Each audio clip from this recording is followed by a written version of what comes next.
Eu pediria que o doutor Rodrigo Dall'Acqua acompanhasse daqui também, por favor. Eu sei que o doutor José Luiz Mendes Oliveira Lima acompanha por videoconferência. Cumprimento o senhor, cumprimento também o general Braga Neto. Boa tarde, ministro.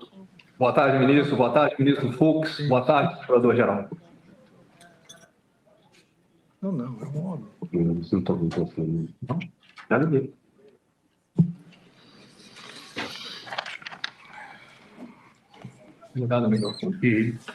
Então, o general Braga Neto, o senhor já foi devidamente qualificado. Eu, assim como os demais réus, informo o senhor que o senhor tem direito ao silêncio e à não autoincriminação, não há a necessidade, não há o compromisso de dizer a verdade. Onde o senhor reside? Rio de Janeiro, presidente. Rio de Janeiro. Profissão do senhor? Militar da Reserva, general da Reserva. O senhor já foi preso ou processado alguma vez? Eu estou preso, presidente. Fora essa vez? Fora essa vez, não, senhor. Eu sei que o senhor está. Eu que decretei. O senhor é casado, tem filhos? Casado, meus filhos são maiores. É verdadeira a acusação que lhe é feita?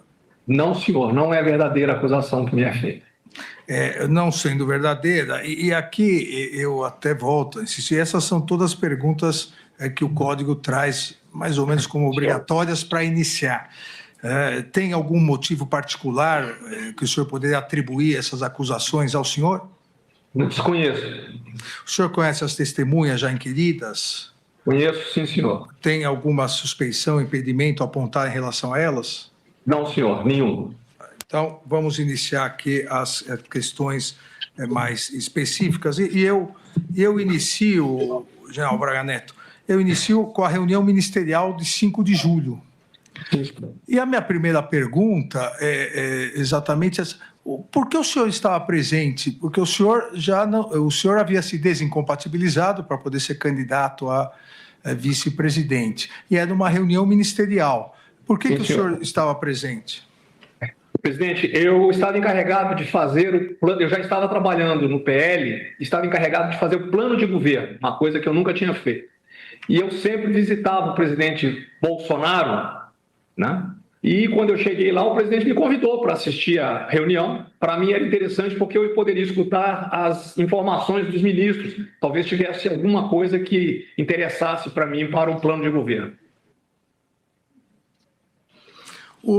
Nessa reunião, e já foi aqui citada várias vezes, porque há vários participantes da reunião aqui hoje presentes, o ministro Anderson Torres, o general Paulo Sérgio, o general Heleno, o próprio presidente Bolsonaro e o senhor também. Nessa reunião, várias manifestações contrárias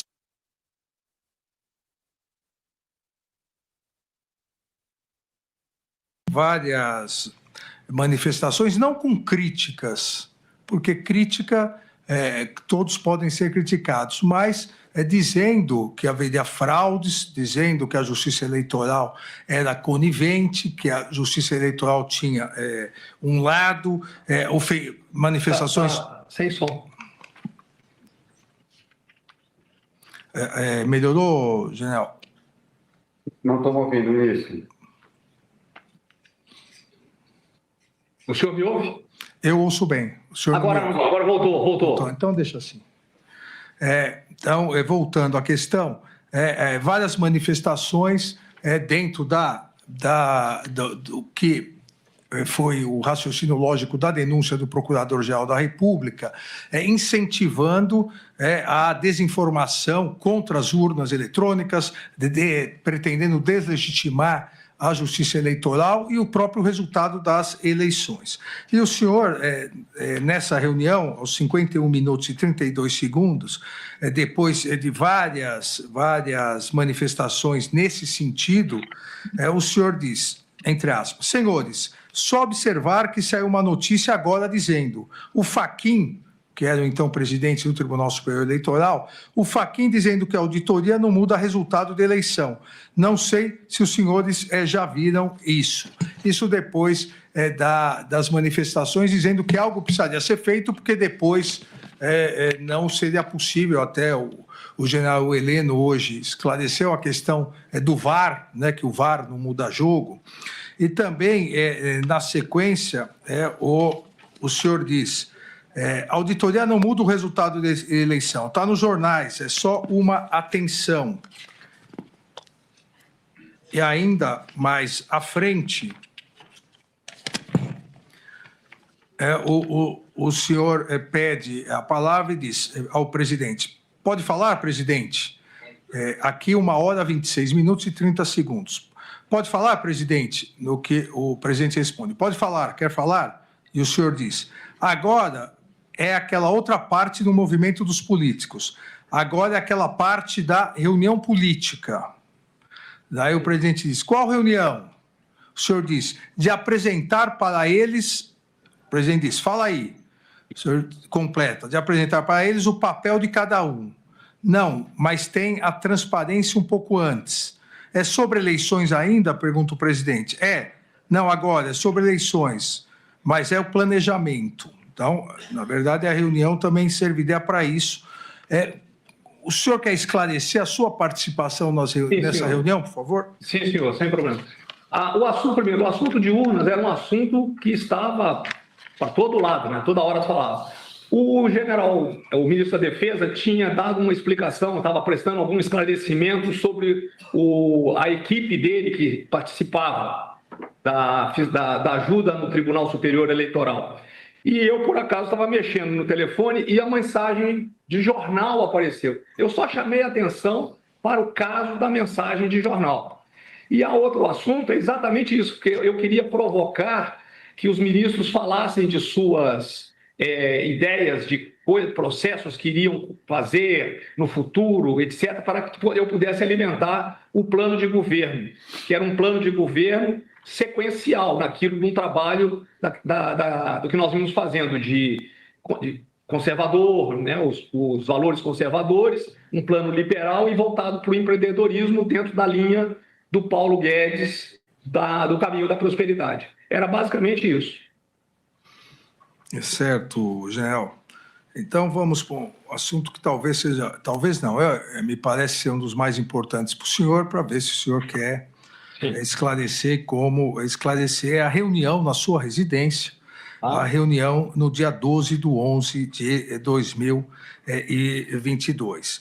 Conforme narra a denúncia e nos depoimentos também do réu colaborador e as provas da Polícia Federal que demonstram que houve essa reunião, que as pessoas estavam lá. O senhor se recorda dessa reunião? Sim, senhor, mas não foi uma reunião. Eu vou alongar na hora que o senhor me der a palavra. Não, por favor, fique à vontade. Posso? Por Sim, favor. Senhor. Então é o seguinte, presidente. Eu estava em casa, o general Cid chegou. Eu não costumava normalmente receber pessoas, mas depois, como eu vinha de uma campanha eleitoral, eu era muito parado e passei a dar atenção a todas as pessoas que me pediam, que eram, vamos dizer assim, eram apoiadores. E eu me lembro que o Cid ou ligou ou interfonou para mim e falou, chefe, estamos aqui embaixo, eu e 2 forças que queriam conhecer o senhor. Tá? Eu deixei eles subirem, eles subiram, eu não os conhecia, inclusive foi uma das primeiras perguntas que eu fiz para eles, eu não os conhecia, perguntei se já tinham servido comigo, eu lembro que um deles disse para mim que estava na escola de comando do Estado-Maior, na época da intervenção, foi a única época que eu tive contato com forças assim, mas na época da intervenção e no GLO, para evitar estava tendo muito roubo de carga no Rio de Janeiro. Eu não os conhecia, eles conversaram comigo 20, 30 minutos, como a distância era muito grande, não tinha intimidade para trocar nada, e eles, isso aí é uma coisa que eu queria deixar bem claro, eles saíram juntos da minha casa. Isso que eu estou dizendo para o senhor... Perdão, Gel, eles quem? Os dois e o coronel Cid? Mais o Cid, saíram juntos da minha casa e os dois dizem depois, num documento, numa petição do coronel Hélio, que eu vim tomar conhecimento em janeiro deste ano, agora 25, em que o coronel Hélio diz que só foi para me conhecer, que ficou na minha casa da ordem de 20 a 30 minutos, que eu fui muito cordial, informal, mas assuntos, não aprofundamos nenhum assunto, e que, do mesmo modo, todos os presentes deixaram o local, o tenente-coronel Cid em direção ao Palácio da Alvorada, enquanto o tenente-coronel de Oliveira e eu fomos para a Casa Doce. E nessa petição ele também disse que havia uma série de outras opções antes dele resolverem ir para a Casa Doce. Então, aquilo foi acaso. E como o senhor conhece bem ali, a Casa Doce fica atrás do bloco da 112. Aquilo foi uma coincidência, que é dito na petição do tenente-coronel Hélio Ferreira Lima. Então, o general Cid, para mim, ele faltou a verdade. O general Cid ou o coronel Cid? O coronel Cid, perdão. Não, porque também há o general Cid. Não, sim, o coronel Cid não, meu amigo. O coronel Cid. O coronel Cid, sim. Quanto tempo aproximadamente eles ficaram na casa do senhor? Uns 20 minutos no máximo. E qual foi o assunto da reunião? O assunto, eles chegaram perguntando, tocou-se em assunto da intervenção, assuntos operacionais, alguma coisa que tinha sido feita, que eu prefiro não comentar, tá? Trocaram no assunto o que eu estava fazendo, o que eu iria fazer, que achavam que tinha sido, que ficaram tristes porque nós perdemos a eleição, perguntaram onde eu estava trabalhando, eu falei, eu já estou trabalhando no Partido Liberal.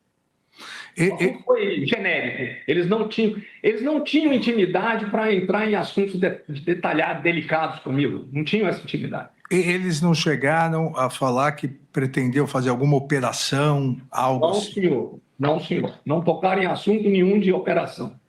Eles não pediram dinheiro para o senhor auxiliar, seja nos acampamentos, na operação? Não, senhor.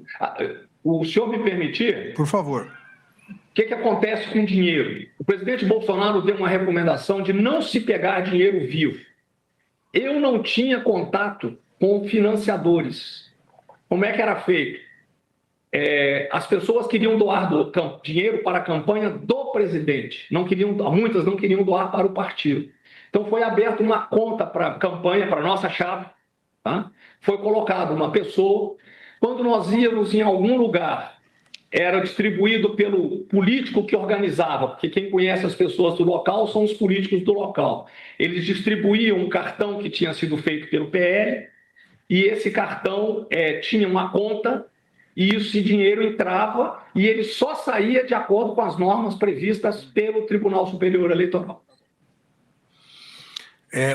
Depois dessa reunião, na sua casa, nessa reunião, o senhor entrou em contato novamente com esses dois militares citados?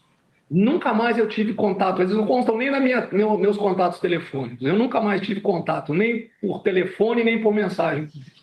E com o coronel Cid, o senhor teve contatos novamente sobre essa reunião? Não, senhor, não tive contato sobre essa reunião. Eles foram, aquilo lá foi uma visita eu considerei uma visita de cortesia de pessoas que me apoiaram na campanha. O senhor, obviamente, acompanhou todas as testemunhas de acusação, defesa, todos os interrogatórios, e o senhor acompanhou que o réu colaborador, o tenente-coronel Cid, reiterou o que já havia dito dia 21 de novembro do ano passado, aqui no Supremo Tribunal Federal, que o senhor teria, num primeiro momento, pedido para ele entrar em contato com o tesoureiro do PL para arrumar o dinheiro para esses dois militares a que o senhor se referiu. E num segundo, que é o Rafael Oliveira e o Hélio Ferreira Lima. E ele teria dito que conversou com alguém do PL, um coronel, que seria um tesoureiro do PL, que disse que não seria possível, e aí o senhor teria arrumado, supostamente vindo de alguém do agronegócio, o dinheiro, e teria entregue a ele, no próprio Alvorada, o dinheiro numa caixa de vinho para ele entregar a esses dois militares. Isso não corresponde à realidade. O que tem de real aí, presidente, inclusive há um equívoco nesse ponto, porque o Cid mesmo conta que ele veio atrás de mim e perguntou se o PL podia arrumar algum dinheiro. Era muito comum, porque quando o presidente Bolsonaro quando nós entregávamos esse recurso do presidente, veio muito recurso. Então, era comum outros políticos, através ou do presidente Valdemar, ou do próprio presidente Bolsonaro, ou de outras pessoas, pedirem para pagar contas de campanha atrasadas, dentro do previsto. O Cid veio atrás, perguntou: general, o PL pode conseguir algum recurso que nós estamos precisando? Na minha cabeça tem alguma coisa a ver com campanha. Eu viro para ele, como está nos autos, falo assim: procura o Azevedo, procura o tesoureiro, que era o Azevedo. Ele procurou o Azevedo, eu deixei para o Azevedo, porque eu não sabia o que era. Procurou o Azevedo veio mais tarde para mim e falou assim: general, o dinheiro que o Cid quer, está precisando, nós não temos amparo para dar. Então eu falei: então morre o assunto. E morreu o assunto. Eu não tinha, como eu disse ao senhor, contato com empresários. Então eu não pedi dinheiro para ninguém e não dei dinheiro nenhum para o Cid. O senhor, em momento algum, entregou numa sacola de vinho, o dinheiro ao tenente-coronel Cid? Eu não tinha esse dinheiro, eu não tinha contato com empresários. Os empresários eles estavam mais interessados no presidente Bolsonaro do que em mim, presidente. Então, todo o dinheiro tanto é que foi pedido para abrir uma conta para a campanha dele, embora fosse para a chapa. E no final do pleito, nós ainda devolvemos um dinheiro para o PL. Essa reunião, dia 11, teria sido, segundo a narrativa ou o desenvolvido na denúncia, teria sido o início do que depois, com o financiamento, deflagrou na Operação Punhal Verde e Amarelo e também a Copa 2022. O senhor teve conhecimento dessas duas operações? Ministro, eu só fui ouvir o nome dessas duas operações quando a mídia publicou. Eu nunca tinha ouvido falar nessas duas operações. General, uma outra questão que acho que merece ouvi-lo, né, no exercício, como eu tenho dito aqui desde o início, que é um importante exercício da autodefesa, o interrogatório,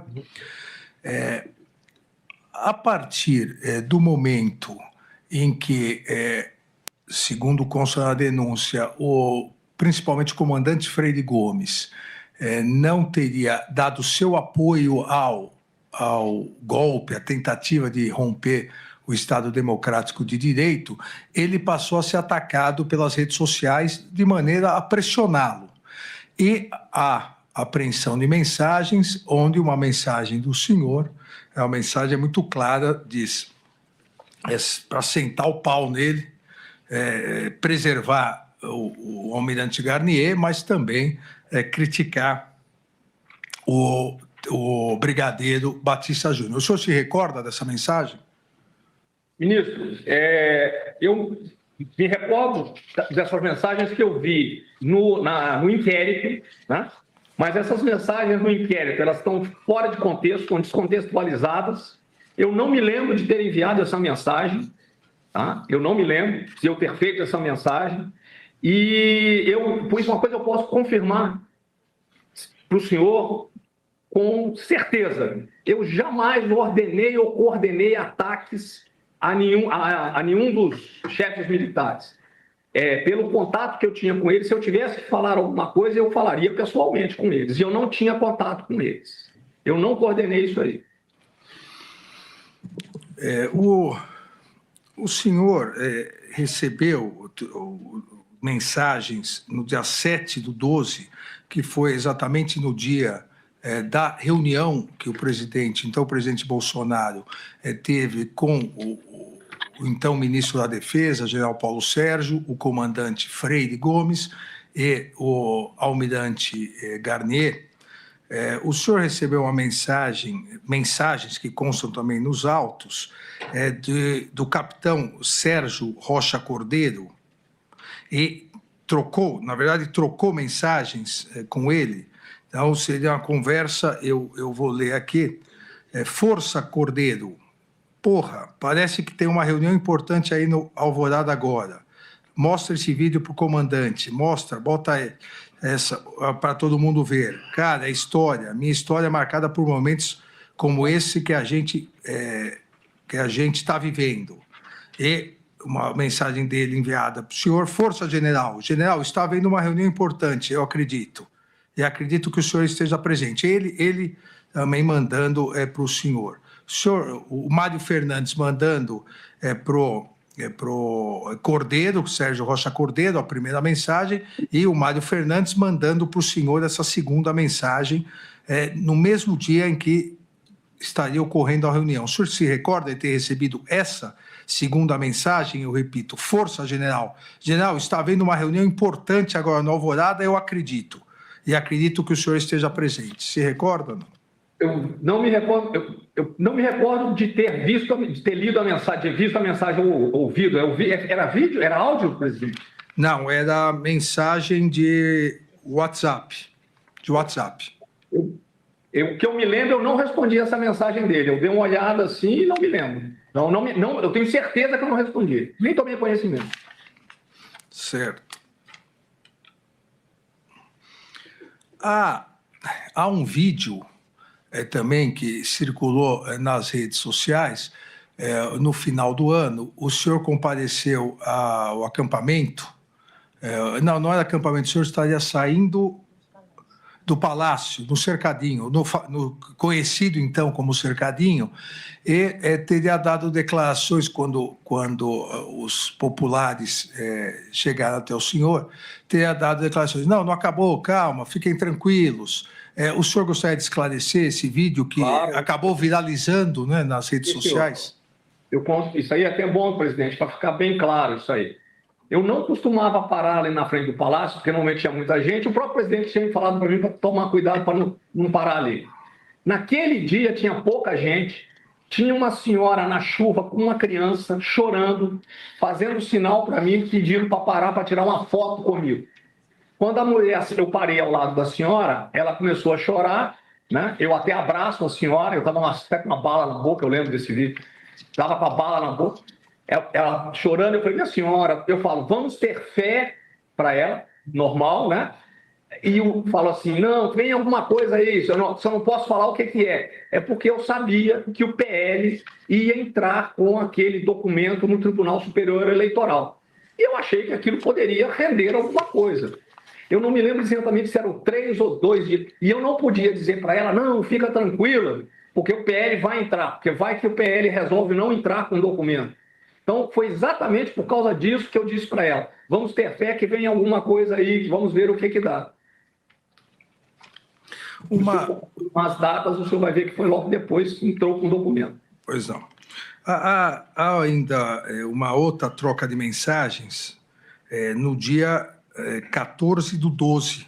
É o dia da segunda reunião, aqui tratada entre o comandante, entre o ministro da Defesa e aí os 3 comandantes. Uma mensagem enviada por Ailton Barros para o senhor,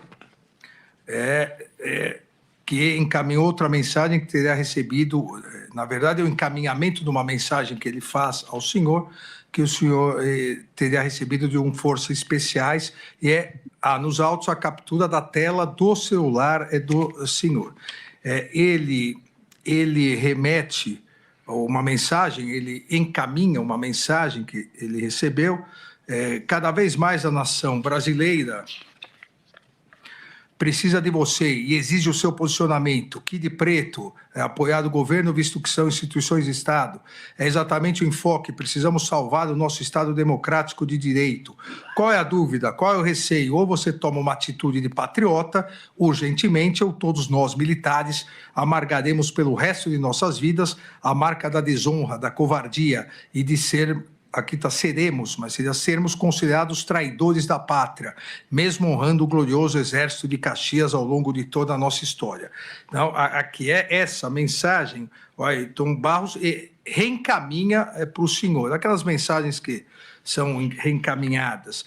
E o senhor, na tela consta, o senhor responde: meu amigo, infelizmente tenho que dizer que a culpa pelo que está acontecendo e acontecerá é do general Freire Gomes. Omissão e indecisão não cabem a um combatente.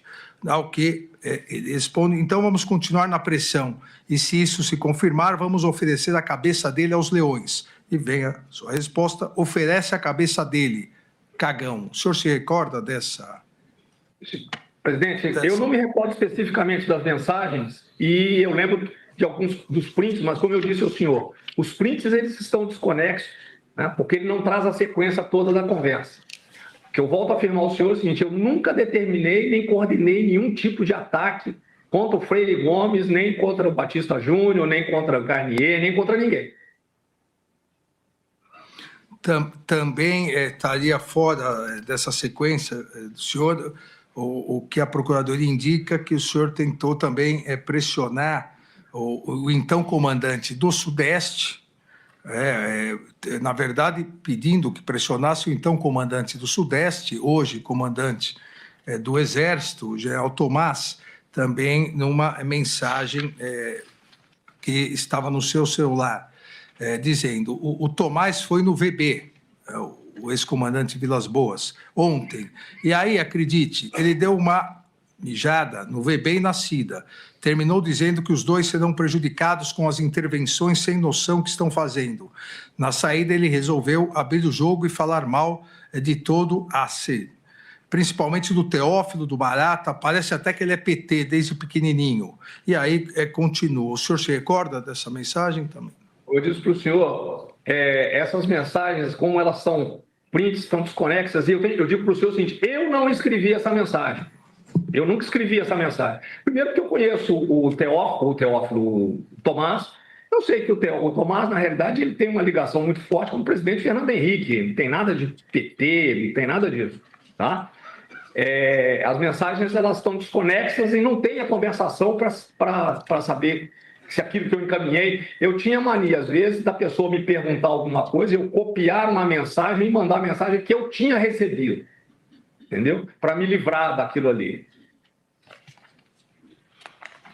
Certo, General. Para encerrar aqui a minha indagação, o senhor entrou em contato, o senhor até na confusão de patentes falou no general Cid, que na verdade é o general Lorena Cid, que foi comandante, inclusive, do Sudeste, né? O senhor chegou a entrar em contato com o general Lorena Cid para conversar sobre a colaboração premiada que tinha sido realizada pelo filho dele, o réu colaborador, Tenente Coronel Cid? Eu agradeço ao senhor, digo para o senhor, eu nunca telefonei para o Cid. Quando o Cid estava aqui em Brasília ainda, antes, lá no início, que o pai dele, o general, veio a Brasília, eu inclusive fui pessoalmente, eu e minha esposa, na casa dele, lá no início, lá atrás, 23. Foi quando eu visitei o Cid e eu perguntei como é que ele estava, para dar um apoio moral a ele. Essa mensagem que dizem que eu falei com o Cid, o pai do Cid é que me ligou, e o que ele me queria, ele me pediu, foi ele que me pediu, ele queria apoio político para o filho dele. Ele reclamava que as pessoas só falavam do 8 de janeiro e ninguém falava do filho dele. Tá? Foi isso que aconteceu. Quem me liga é o pai do Cid. Eu nunca entrei em contato com ele, nem nunca perguntei nada sobre delação premiada do Cid. Agradeço, general. Eu passo a palavra ao ministro Luiz Fux. Muito obrigado, ministro Alexandre de Moraes. General, o senhor visitou em alguma oportunidade o acampamento? Boa tarde, ministro. Prazer rever o senhor. Seguinte, eu passei na frente do acampamento uma vez de moto para poder ver como é que estava, porque o presidente mesmo aconselhou que nós não parássemos no acampamento, não fôssemos no acampamento. E quando houve uma reunião do alto comando do Exército, início de dezembro, eu acho, não me lembro bem a data, não acho que foi início de dezembro. Foi início de dezembro ou início de novembro. Houve uma reunião de aniversário do alto comando com todos os generais da reserva que foram, 40, 50. Eu não passei no acampamento, mas do alto, lá do prédio do comando do Exército, nós víamos o acampamento, lá embaixo.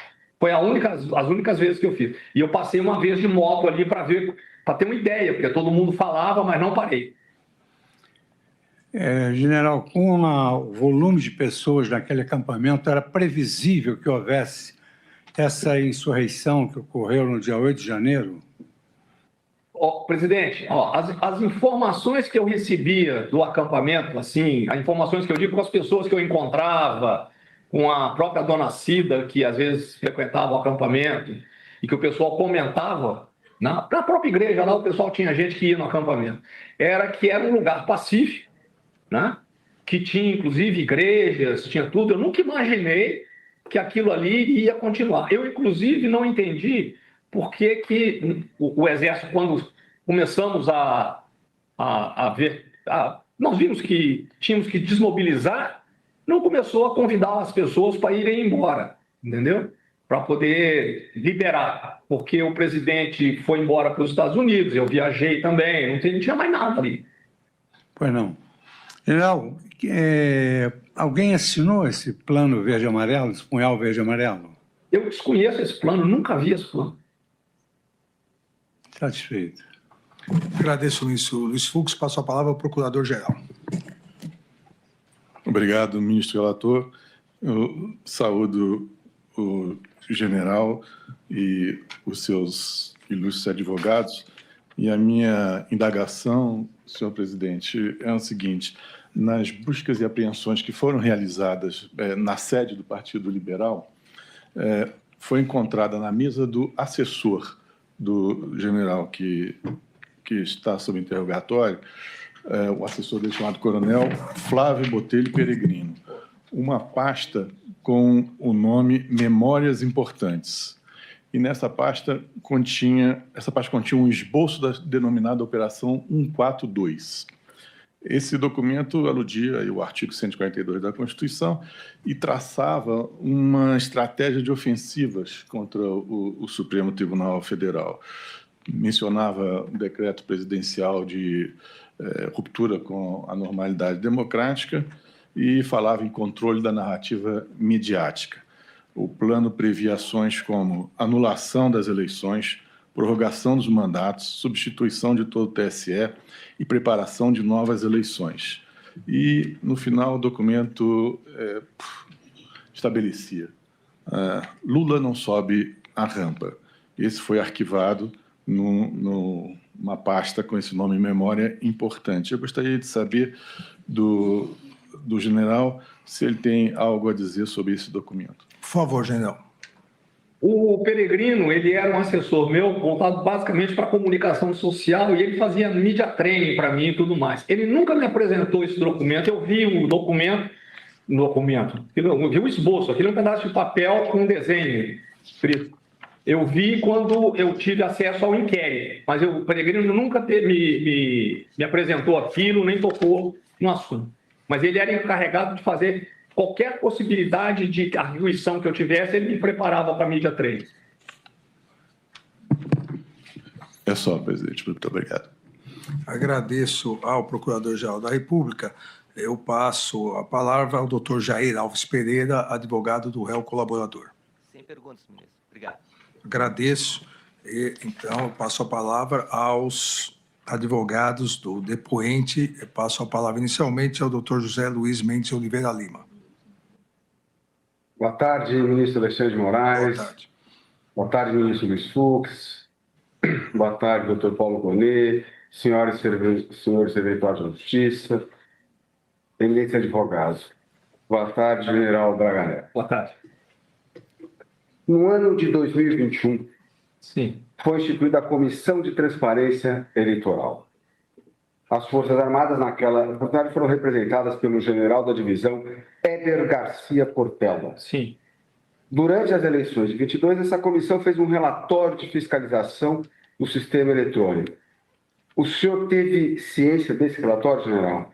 Eu sabia que tinha o relatório, mas eu tenho por norma, toda vez que eu saio de uma função, eu não me intrometo mais naquele local.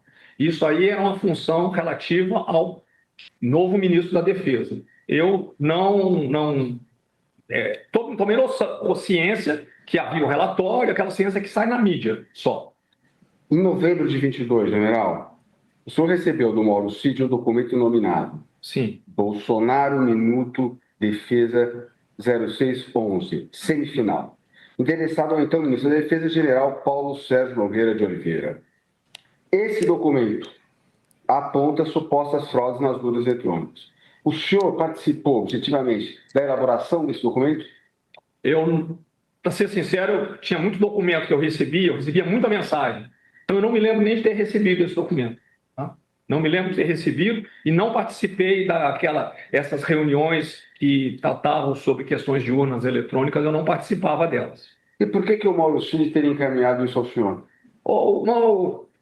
Muitas pessoas tinham na cabeça que eu era a pessoa, o braço direito do Bolsonaro, eu estava ligado porque eu era candidato a vice-presidente, para me dar conhecimento, porque eu tinha sido candidato a vice-presidente, porque eu estava no PL, eu não sei o motivo que ele me fez. E o senhor discutiu esse documento com o Mauro, Não. com o general Paulo Sérgio Nogueira ou com alguma outra pessoa? Não, senhor, nunca discuti esse documento com ninguém. Na opinião do senhor e pela experiência do senhor, a eleição de 2022 teve fraude? Não, senhor, teve fraude. General, eu vou precisar ser específico, mais específico sobre algumas questões que foram colocadas, ministro Alexandre, rapidamente. Eu preciso ser mais... O senhor tem conhecimento, o senhor teve conhecimento, na época, de qualquer tipo de plano que atentasse contra a vida de ministros, entre eles o eminente ministro Alexandre de Moraes, ou integrantes do Poder Executivo? Doutor, é o seguinte, eu fui para fora do Brasil, fiquei 9 meses numa área de combate numa brigada australiana defendendo a democracia. Eu sou um democrata, eu não queria participar de um plano, apoiar um plano que falasse de atentado contra autoridades do legislativo, autoridades brasileiras, do executivo, não queria participar de um plano desse. O senhor participou da discussão de alguma elaboração de algum outro plano? Não, senhor, não participei.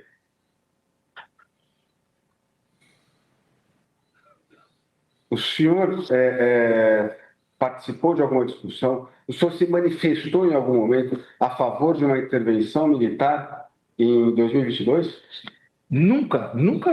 Primeiro, nunca ouvi falar em intervenção para golpe, apareceu na mídia, né? Nunca tinha ouvido falar isso dentro do Palácio com o presidente Bolsonaro, nem com ninguém. Então, nunca ouvi falar, nunca participei de nada disso.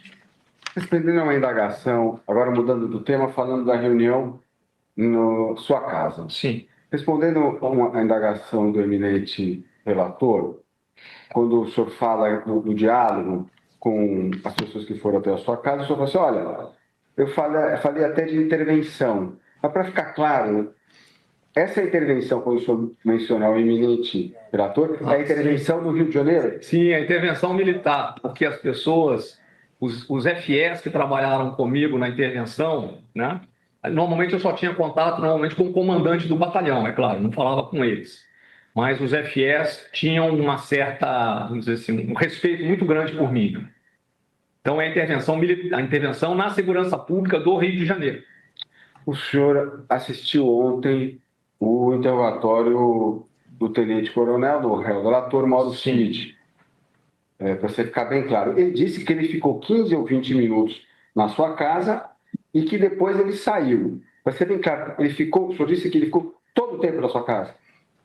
Ele ficou o tempo todo na minha casa e quando eu tive acesso a essa documentação, a essa petição do Hélio Ferreira Lima, que eu nem sabia que tinha essa petição dele, ele conta a história exatamente como foi.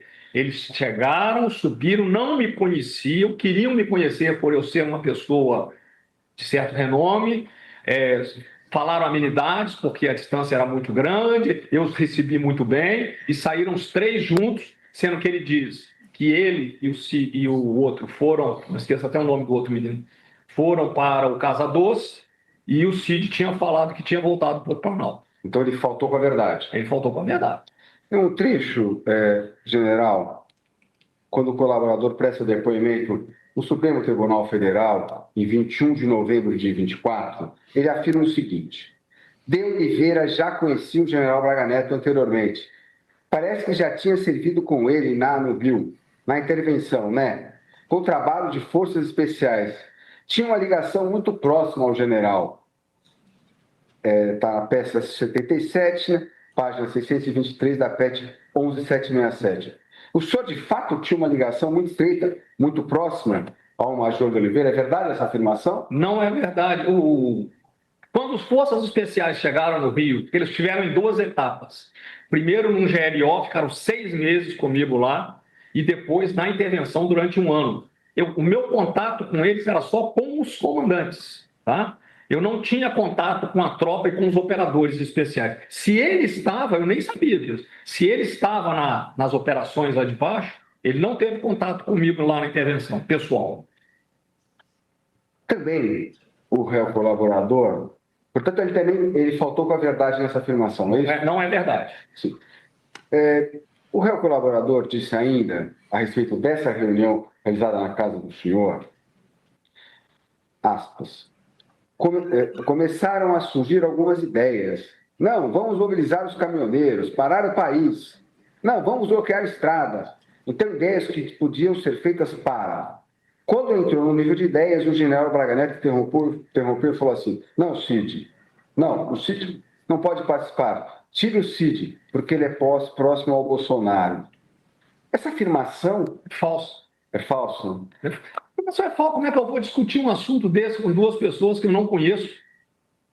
Eu só os recebi porque o Cid, eu conheci o Cid, e ele disse que as pessoas queriam me cumprimentar. E eu tinha mudado o meu modo. Antigamente eu não tirava nem foto. Não recebia as pessoas. E aí eu fui aprendendo com o presidente Bolsonaro que eu tinha de dar atenção, etc. E eu estava trabalhando no partido. Foi simplesmente porque eu saí da campanha. O senhor presenciou ontem o depoimento do réu colaborador e até uma pergunta que eu falo, porque ele demorou 1 ano e 3 meses para falar dessa questão do dinheiro, e ele disse que o senhor teria entregue um dinheiro primeiro ele falou que era na sala dele, depois ele fala que era numa garagem. Essa afirmação dele é verdadeira, Não, general? não é. Como eu disse para o senhor, eu não tinha contato com financiadores, eu não tinha como arrumar dinheiro.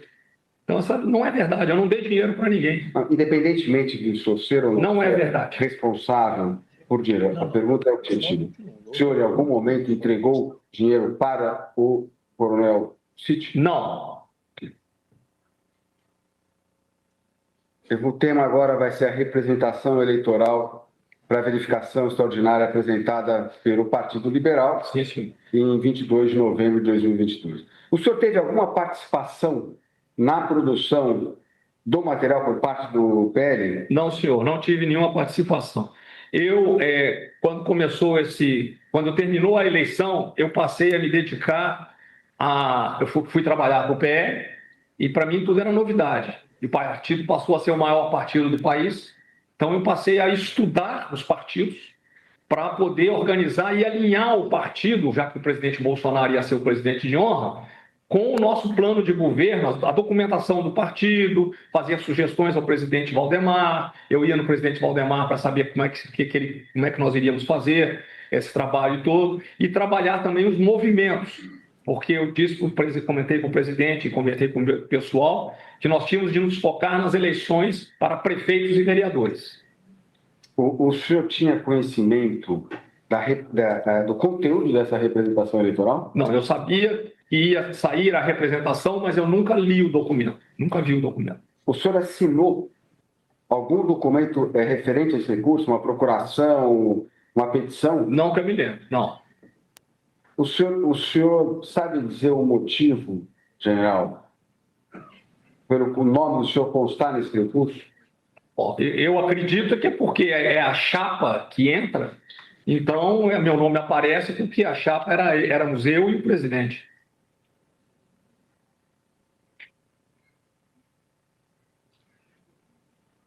Em dezembro de 22, Sim. o senhor teve uma série de trocas de mensagens com Ailton Gonçalves Barros. Quando o senhor conheceu o senhor Ailton Barros? Eu não conhecia o Ailton, eu fui conhecer o Ailton num PL.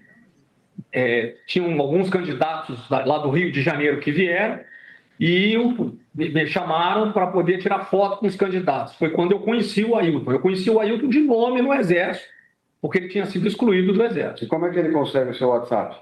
a todas as pessoas que iam lá pediam meu telefone, eu pegava o meu telefone com o secretário, todos eles pegavam o meu, tentavam pegar o do Bolsonaro, às vezes pediam do Bolsonaro, ele mandava eu dar o meu. O senhor fez alguma reunião com ele? Nunca tive reunião com o Ailton, nunca tive. Ele é uma pessoa influente no Exército? Não, o Ailton foi excluído do Exército, não tem influência no Exército.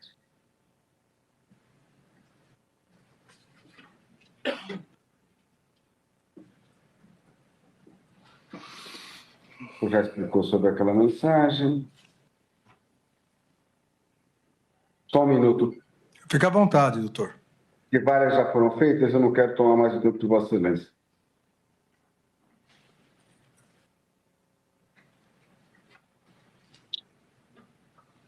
Em determinado momento, general, o réu colaborador, que eu já apontou que ele faltou com a verdade em algumas oportunidades, ele fala o seguinte: Mauro Cid afirmou em sua delação que o general Braga Neto ele estava rachado com os generais da ativa. Então, o general Fernando Gomes, o general, ao conversava com o general Braga Neto, né, até por algumas críticas que andava fazendo, porque ele achava que os generais eram frouxos, melancias. A pergunta a respeito dessa fala do réu colaborador: por qual motivo, se é que é verdade, que o senhor estava rachado com os generais da ativa? Como eu disse para o senhor, eu não sei de onde tirou essa ideia. Eu nunca estive rachado com oficiais nenhum da ativa. Eu não os procurava em virtude do seguinte: eu era um candidato a vice-presidente, eles estavam na ativa, eu estava na reserva, eu estava trabalhando num partido político, então eu evitava o contato, estava tendo aquelas manifestações, então eu evitava o contato exatamente para não misturar isso com a parte profissional. Mas, ao contrário, eu prezo muito o Freire, não estava rachado com ninguém. Agora, eu evitava, eu não me comunicava. Podem procurar, não tem contato meu, eu tenho até os telefones deles no meu telefone, mas não tem contato meu com nenhum 4 estrelas ou comandante naquela época. General, o senhor, em algum momento, o senhor teve alguma discordância em relação ao general Freire Gomes e ao brigadeiro Batista Júnior? Não é discordância, eu não concordava, só é uma questão de empatia. Eu passava todo dia de manhã, uma vez de manhã e uma vez de tarde, porque o presidente, quando o pessoal fala que ele estava deprimido, ele estava com aquela doença na perna, era uma coisa muito feia, aquilo estava batendo muito o presidente e não conseguia curar. E eu achava que faltava da parte deles uma empatia maior para saber do presidente, dar uma atenção maior ao presidente. Às vezes que eu passava lá, eu perguntava: vieram aqui, não tinha essa informação. Eles não procuravam. E antes viviam procurando o presidente. Era só isso. Era uma questão de empatia, de falta de empatia deles com o presidente naquele caso que ele estava abatido em virtude da doença que ele estava sofrendo. General, qual a relação, já mudando para um outro tema, qual a relação do senhor com o general Mário Fernandes? Olha, eu conheço o Mário. O Mário trabalhou aqui comigo. Comigo não. O Mário trabalhou mais com o ministro Ramos, com o general Ramos. O Mário era chefe do Estado-Maior aqui quando eu cuidava da Olimpíada, ele trabalhava com o Ramos na DR. Depois ele foi com o Ramos para o Palácio e trabalhava com o Ramos. Primeiro, eu acho que ele foi chefe de gabinete, depois ele foi secretário executivo. Então, o contato meu com o Mário era esse. Um militar considerado um excelente profissional, mas ele não tinha contato direto comigo, não tinha muito contato comigo. O acampamento, o tema agora é acampamento. O senhor, de alguma forma, tentou interferir na atuação da Polícia Federal que realizou apreensões nos acampamentos? Nunca. Eu não tinha nem poder para isso. Eu saí do governo, deixei o Ministério em 31 de março e deixei do governo 1º de julho. Né? Gabinete de crise. Sim. Foi apreendido um HD que possui um documento chamado Gabinete de Crise, na qual consta o nome do senhor como coordenador geral desse gabinete de crise. O senhor tem conhecimento desse documento? Só fui saber disso quando apareceu na mídia. Tá? Apareceu na mídia. As pessoas tinham mania de usar o meu nome. Cansei de ver pessoas usando o meu nome. Outro dia eu estava comentando com alguém que era surpreendido às vezes que faziam um evento fora e quando começavam a me ligar perguntando se eu ia no evento, porque o meu retrato estava no evento. Eu não sabia desse gabinete, só tomei conhecimento quando apareceu na mídia. Onde o senhor estava, general, durante os atos antidemocráticos de 8 de janeiro de 23 e qual a sua opinião sobre aqueles atos? Olha, o que aconteceu? Eu fiquei em Brasília, como eu estava trabalhando com o PL, eu não podia simplesmente parar de trabalhar. Estava começando a trabalhar, aprendendo. Então, eu peguei a dispensa de Ano Novo, depois do Natal. Então, no dia 26 de dezembro, de manhã cedo, eu saí de Brasília e vim para o Rio de Janeiro. Tá? No dia 8, eu estava, da parte da manhã, na praia, como eu sempre faço, vou jogar vôlei. E à tarde, meu cachorro deu um problema, né? Porque a minha esposa brinca que é o meu neto. Meu cachorro deu um problema e eu estava no veterinário naquela hora, né? E o meu filho, eu acho que foi meu filho ligou e contou para mim o que estava acontecendo, quando eu ligar a televisão, mas aí eu só pude ver quando eu cheguei em casa. Eu não esperava aquilo ali. Para mim, aquilo ali, porque as manifestações de direita são sempre manifestações ordeiras. Eu nunca vi manifestação de direita que não fosse ordeira. Eu não gosto de usar muito a palavra direita, eu prefiro conservadores, né? Mas os conservadores são ordeiros. Quando eu vi aquilo para mim me horrorizou. Aquilo ali para mim é vandalismo, né? O que houve ali para mim foi vandalismo. O senhor, de alguma forma, participou, estimulou, se reuniu com algum dos manifestantes dos quartéis de 8 de janeiro? Não, senhor. Eu só encontrava, o que acontecia é que às vezes eu estava, por exemplo, no mercado ou na rua, as pessoas me reconheciam, até pessoas que estavam no acampamento, e vinham e pediam para tirar foto comigo, e logicamente me pediam se eu conseguia levar eles no Bolsonaro. Mas era o único contato que eu tinha. No acampamento, frequentar o acampamento, contato com os organizadores eu não tinha. Dinheiro para algum? Dinheiro? Não. O presidente já tinha recomendado não pegar dinheiro de jeito nenhum. O réu colaborador, que o senhor presenciou na data de ontem, chegou a afirmar textualmente, depois ele disse que não tinha nenhuma prova disso, mas ele afirma que o senhor era o elo dos manifestantes, o senhor é que levava as informações ao presidente Bolsonaro. O que o senhor tem a dizer sobre essa afirmação do réu colaborador? É a imaginação dele. O que acontece ali? Eu ia realmente todo dia, de manhã e à tarde, para ver o presidente por uma questão de solidariedade. Passava lá de manhã e passava de tarde. E às vezes eu falava com ele, comentava, porque eu sei que o presidente estava mal e não estava nem vendo televisão, né? E às vezes eu encontrava a pessoa, eu falava para ele aquilo que eu via na TV ou na mídia, para saber se ele já sabia de alguma coisa. Mas não era um contato vamos dizer, dos integrantes do acampamento ou das manifestações. Era notícia de mídia que eu tinha recebido, que o pai contava se ele tinha sabido. Aquilo que saía nas mídias sociais, normalmente ele sabia de tudo, porque ele não sabia de coisas que às vezes passavam na televisão. Estou concluindo, presidente. O réu colaborador, Mauro Cid, também informou que o senhor, vou ler, intermediou, agora não sei quais eram os contatos dele, para que os caminhoneiros não parassem o país, para que não tivesse nada de pesado. O senhor confirma essa afirmação feita pelo réu colaborador? Negativo.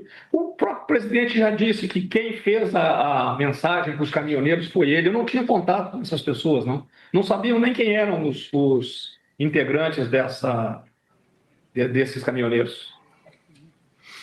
Presidente, satisfeito, mais uma vez eu agradeço a atenção e a paciência de Vossa Excelência com a defesa.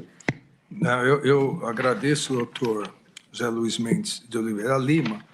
Eu indago agora, na sequência, o doutor Paulo Renato, se tem alguma questão. Sem questões, Excelência. Doutor Demóstenes Torres. Sem perguntas, Excelência. Doutor Elmar Novak. Sem perguntas, ministro. Doutor Matheus Milanês. Sem perguntas, Excelência. Doutor Celso Vilar. Sem perguntas. Doutor André Farias. Sem perguntas, Excelência. Então, agradeço e também dispenso o advogado para voltar ao seu local.